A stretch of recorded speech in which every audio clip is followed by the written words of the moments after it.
지난 7월엔 올해 가장 핫한 배우로 떠올랐던 한소희 씨가 어머니 비투 관련 글 때문에 곤욕을 치렀었죠. 네, 맞습니다. 당시 한소희 씨의 어머니 관련된 비투 내용을 살펴보면요. 2015년 10월부터 2016년 8월까지 매월 245만 원씩 냈는데 자신이 돈을 받을 차례가 되자 한소희 씨의 어머니가 갯돈을 갖고 잠수를 탔다고 주장을 했습니다. 당시 글을 남긴 사람은요. 한소희 씨 어머니에게 받아야 될 돈이 한 2천만 원 정도 되는데 지난 4년 동안 한 번에 막 10만 원, 20만 원씩 이렇게 받아서 지금은 이자를 제외하고 원금은 970만 원 정도 남아있다라고 주장을 했습니다.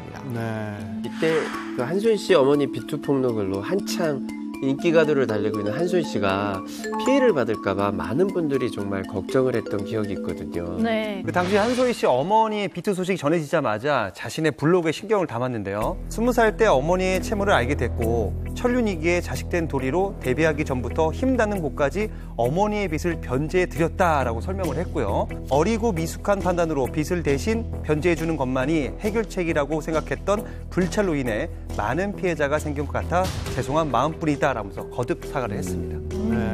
당시 한소희 씨 어머니의 비투로 인해서 한소희 씨의 주변 사람들이 나서서 말하기를요. 각종 아르바이트를 하며 모은 돈으로 어머니의 채무를 변제해왔고 심지어 어머니의 빚을 갚기 위해서 한소희 씨가 온갖 광고료를 다 붓기도 했대요. 그럼에도 불구하고 한소희 씨의 엄마가 또 딸의 이름을 팔아서 계속해서 빌리고를 반복하면서 한소희 씨가 이제 어머니와의 연을 끊었다라는 이야기를 했습니다.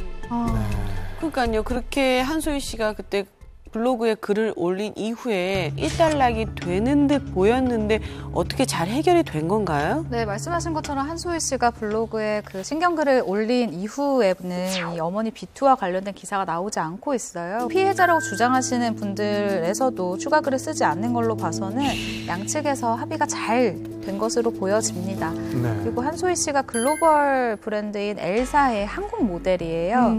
근데 이 일이 있은 후에 SNS 첫 게시물로 이 브랜드의 그 현장 사진, 그러니까 이 브랜드에서 찍은 사진을 게시를 하면서 여전히 예쁜 근황을 알렸어요. 그래서 제가 이 브랜드 쪽에 문의를 해봤는데 스태프들이 굉장히 걱정을 했대요. 혹시나 좀 위축되지 않을까. 위축되지 않았을까? 혹시나 좀 힘들어하지 않을까를 걱정을 했는데 굉장히 좀 의욕적으로 촬영에 임했다라고 합니다. 그리고 이건 한소희 씨보다 제가 조금 더 빠른 소식일 수도 있는데 중국 쪽에서 또 중국 모델로 한소희 씨를 또 리스트 중에서 이제 좀 보고 있더라고요.